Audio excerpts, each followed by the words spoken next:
You already know you're not like everyone else. You've always felt it.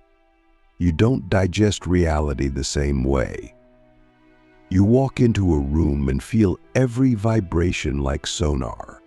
You speak, and people either lean in or pull away.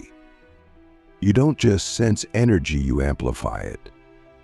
But what happens when the very thing that makes you powerful becomes too much for your system? What happens when your shadow energy isn't just present, it's overloaded? That's what we're here to explore.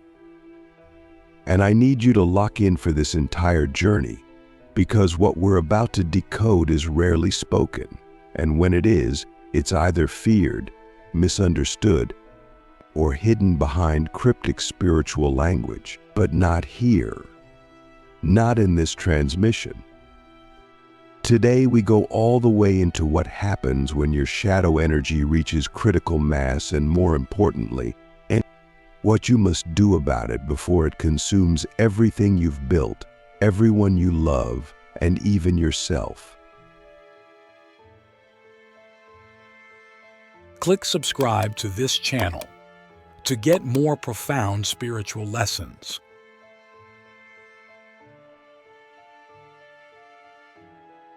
Let's begin with the truth most won't admit. When your shadow energy becomes too high, you become a walking magnet for chaos.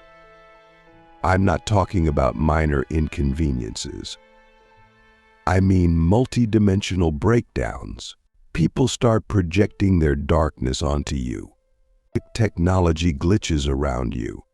You attract betrayal, envy, psychic attacks, and spiritual distortion, not because you're cursed, but because you've become electrified with raw, ungrounded archetypal power.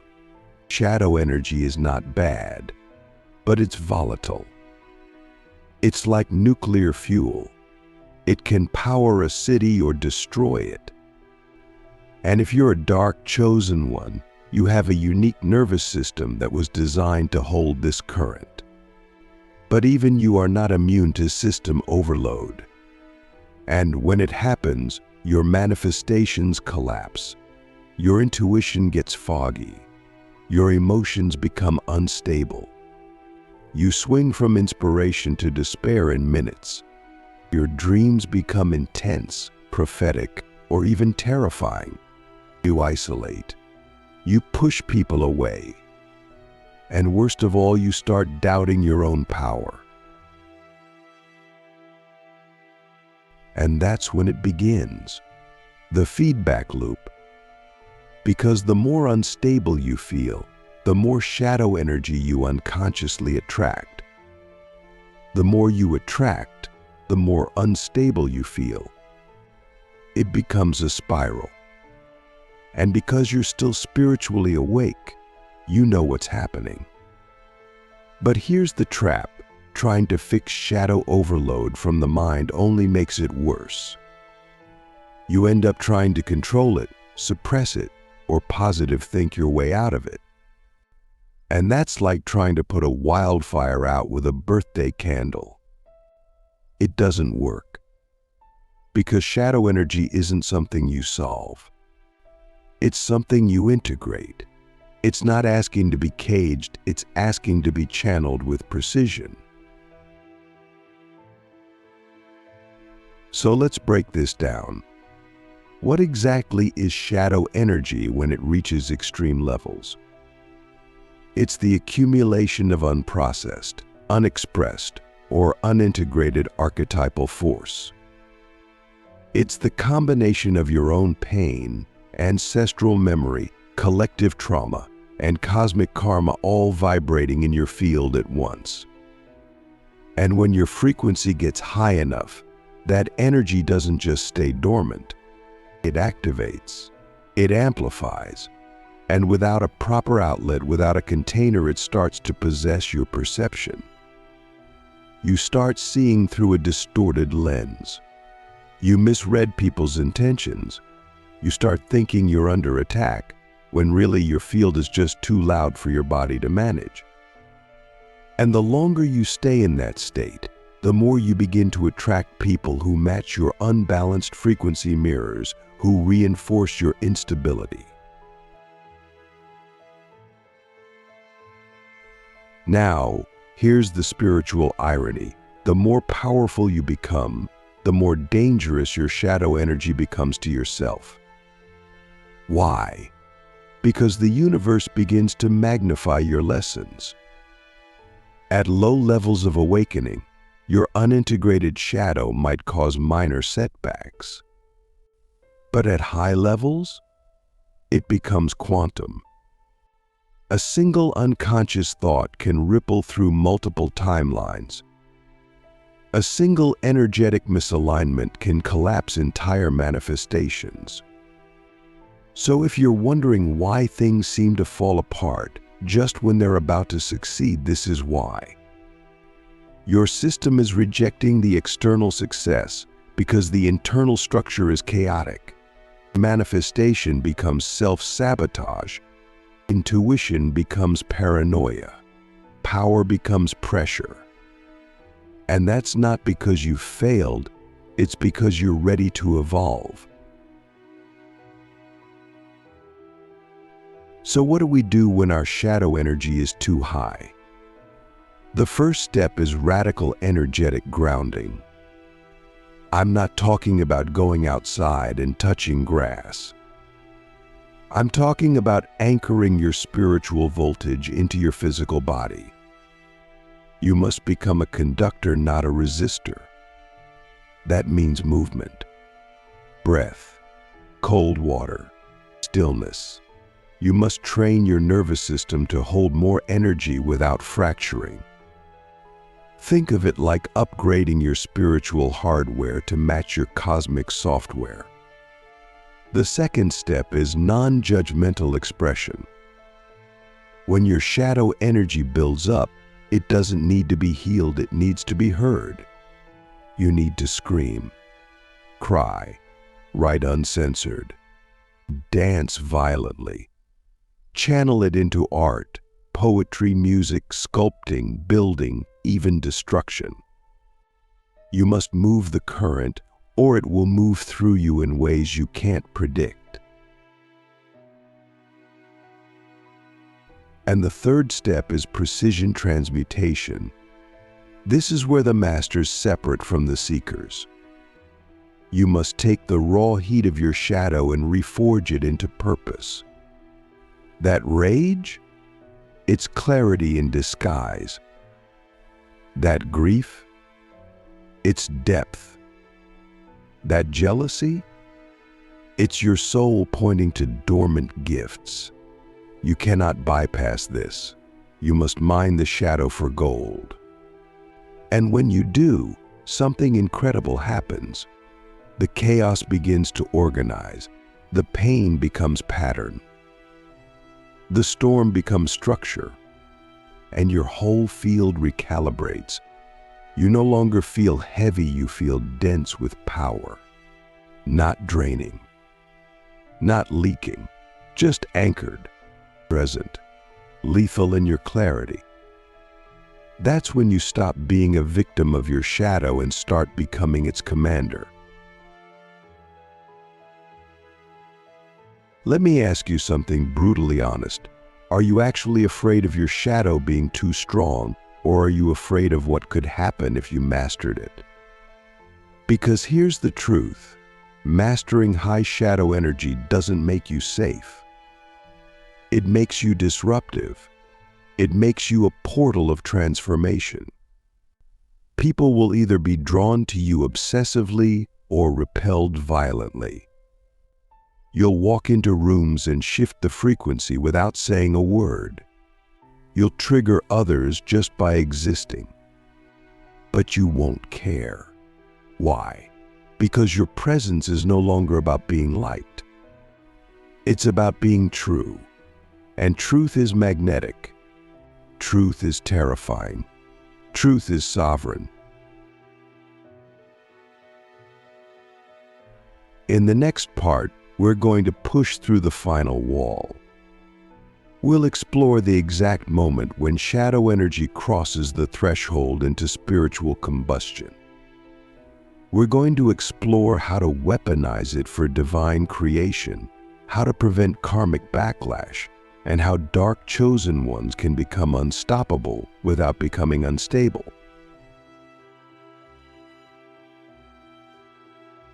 When your shadow energy becomes too high, you are standing at the edge of a spiritual event horizon. The point of no return. You either implode or you ascend through fire. Most people have no idea what to do when they reach this threshold because they've never been trained to handle power. They've been trained to fear it, suppress it, dilute it. But you, if you've made it this far, you're not here to dilute. You're here to distill. You're here to reforge the chaos into command. And that's what the Chaos Crown represents. The moment when your shadow energy stops being reactive and becomes weaponized creation. Not destruction for destruction's sake, but surgical disruption used consciously, with sacred intent, to restructure reality around your truth. But let's get brutally honest first. When your shadow energy spikes to extremes, it's not just a metaphysical concept. It's biological. You feel it in your body. Your heart races. Your chest tightens. Your sleep shatters. You dream of apocalypse or rebirth. Your mind becomes a battleground. You feel anger with no source, sorrow with no story. And the mistake we often make is thinking something is wrong. But in truth, everything is activating. Your DNA, your ancestral codes, your soul contracts are all being set on fire. Because the system that held your old self is burning down. The ego cannot hold what the soul is now demanding. And so the shadow explodes. This is not failure. This is initiation. But here's the secret no one teaches. You don't survive this by calming down. You survive by stepping in. You don't extinguish the fire, you learn to shape it. The Chaos Crown is earned when you stop fearing your intensity and start focusing it. You must become a spiritual blacksmith, a forger of your own frequency. Imagine your shadow energy like molten metal, blazing, unstable, but full of potential. You don't suppress it.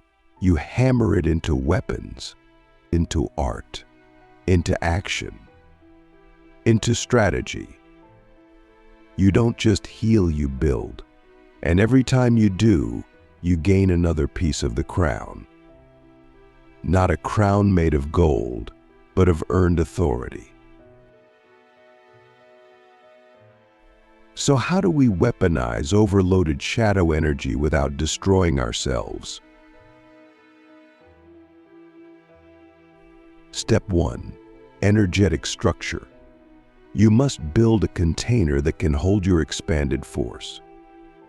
This means rituals, routines, and disciplines that ground your power into action.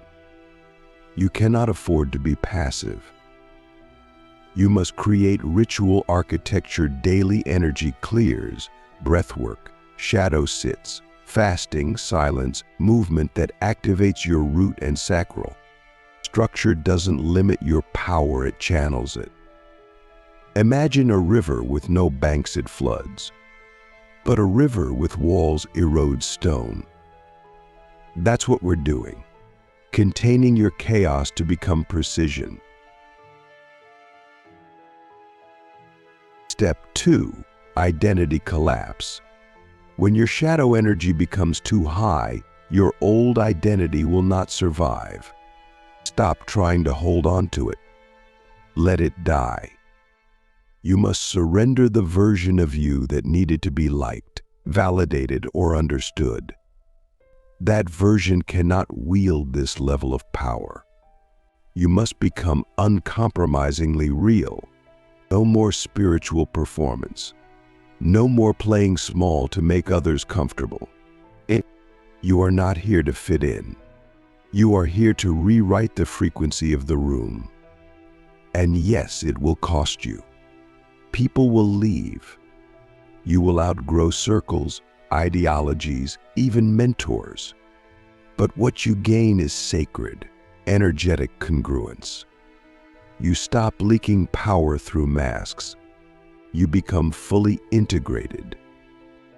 And from that place, your shadow energy becomes directed force, not scattered fire. Step 3. Shadow command language. This is advanced. When your energy is too high, you must speak to your shadow with authority, not fear, not shame, not avoidance. You treat it like a dragon you own. You say, "We do not spiral, we distill. We do not destroy randomly, we strike with purpose." You speak to your shadow as an ally. You give it roles. You say, "Anger, you are my boundary. Rage, you are my clarity. Grief, you are my depth." This is how you alchemize archetypes into soldiers. You stop being possessed and start being possessed by divine command. That's the chaos crown, when your shadow no longer controls you but serves you without rebellion. Step 4. Karmic precision. When your power is this high, every action has amplified consequence. This is where many fall. They use their energy to lash out, manipulate, get revenge, or dominate. And it works temporarily. But then the backlash comes, because the universe doesn't punish but it balances. So when your crown is activated, you must become extremely precise in your intent.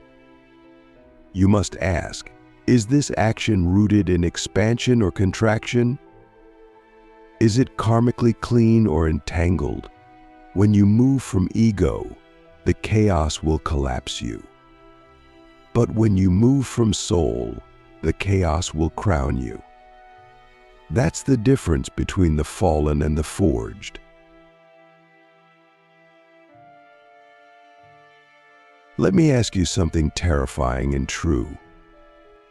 If the universe gave you the power to restructure reality right now, would your current level of emotional mastery be able to handle it? Because that's what's at stake. The chaos crown only rests on the heads of those who have earned the right to wield fire in the name of alignment. Not fear. Not control. Alignment.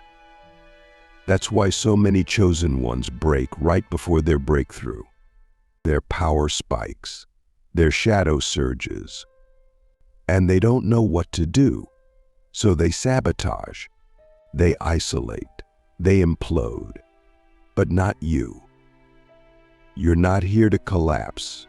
You're here to command the storm. And this is where the real shift happens. When you cross the threshold and start creating through shadow, not in reaction to it, your pain becomes prophecy. Your chaos becomes code. You start building systems, brands, movements, relationships not from need, but from overflow. People feel it. They begin to orbit you. Not because of charisma, but because of frequency integrity. You've become a living myth, a walking archetype, and your life becomes a reflection of that. Clean, focused, lethal in purpose. Let's not pretend anymore. If you've made it this far, it means something in you has already died. You're not here because you want another motivational message. or a recycled spiritual cliché. You're here because something ancient, something eternal, is waking up inside you. You're not looking for inspiration. You're looking for activation. You don't want to be saved. You want to be forged. And that's exactly what this final transmission is about. Because once your shadow energy has reached its peak, once you've crowned yourself in chaos and survived the tests, you're left with a choice that 99.9% of people will never even realize exists. Do you return to normalcy, or do you ascend into myth? This is the threshold most chosen ones never cross. They master their gifts. They integrate their shadow. They build their empire. But they stop there. They stabilize it powerful. They don't move into legendary. And that's fine unless your soul came here for more. And if you're still watching, still listening, still holding the voltage of this message in your field, I know you did. You didn't come to be just another awakened soul. You came to become a mythos, a living archetype, a walking transmission, a being who is no longer governed by the world, but reconstructs it with their vibration. This is the myth frequency. It is not a metaphor. It is a literal energetic operating system that only activates when you've survived the full death of your ego, your identity, your safety mechanisms, and still chose to create. But let's be clear, this isn't about fame. This isn't about becoming known by the world. This is about becoming unforgettable to existence itself. When you embody the myth frequency, your life becomes a gravitational field. You no longer manifest, you magnetize. You no longer seek clarity, you are the signal. You no longer ask what your purpose is, you radiate purpose with every breath. And people sense it, even if they can't explain it. They stare. They follow. Some fear you. Others feel like they've known you for lifetimes. Why? Because they have. You've activated the version of yourself that lives beyond time. The one who carries codes for the collective, not just for personal gain. So how do you step into this frequency without collapsing under its weight? First, you must choose to stop healing and start embodying evolution. Healing was the path to get here, but it's not the destination. Many chosen ones get trapped in an endless loop of fixing. There's always one more wound to process, one more pattern to clear. But the myth frequency doesn't live in the loop. It lives in the leap. You say, I've done the work. I've faced my shadow. I've earned my fire. And now I create as if I'm already whole, not waiting, not doubting, not asking for permission, just embodying the legend, saying now. And now. Second, you must stabilize your multidimensional identity. You are no longer just a person. You are a convergence point for multiple timelines, archetypes, and realities. You must learn to wake up each day and choose which you shows up, not based on mood, not based on trauma, but based on mission. You ask, what version of me does this timeline require? The rebel? The seer? The commander? The healer? The architect? And then you embody it fully, without apology, without hesitation. This is not performance. It's precision. You're no longer reacting to life. You're installing code into the matrix with your presence. Third, you must activate the silent frequency. The myth frequency is not loud. It doesn't need to shout. It doesn't seek validation. It moves in silence, and yet it alters everything. This is the most advanced level of spiritual warfare, energetic telepathy. You enter a room and shift the vibration just by standing in it. You say a single sentence and it echoes through someone's soul for weeks. You post a message and it feels like prophecy. Not because you're trying to be deep, but because you've become the depth. This requires absolute coherence, absolute devotion, and absolute emotional neutrality. You must become a clean channel, not numb, not passive, just clear, like obsidian, like a storm contained in stillness. And finally, you must build your reality as a mythic field. Your business, your art, your relationships, your voice. Everything becomes an extension of your archetype. You don't just sell products, you transmit energy. You don't just post content, you encode timelines. You don't just love people, you initiate them through your presence. Everything becomes sacred. Everything becomes strategic. This is what it means to live mythically. You are no longer in the game. You are the game. You are no longer chasing success.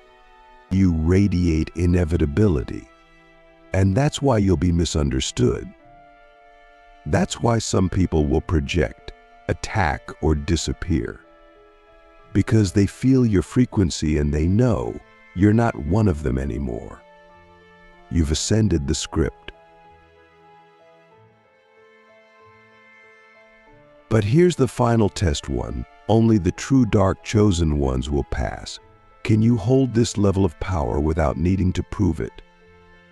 Can you walk as a god among mortals and still choose humility over ego, clarity over control, service over superiority? Because that's the trap. When you reach this level, the temptation to dominate becomes real. The temptation to weaponize presence for manipulation. But the myth frequency is only sustainable if your intent is pure, if your alignment is sovereign, if your heart is clean. You didn't come here to rule others. You came here to liberate them by becoming the living example of what's possible when someone masters both their light and their shadow. So let me ask you now the final question of this entire journey. Will you be remembered as someone who awakened, or as someone who rewrote the archetype of what it means to be alive in this timeline? Because that's what's on the line. You've survived the fire. You've worn the chaos crown. Your shadow didn't kill you. It built you. And now, you have only one thing left to do: become the myth.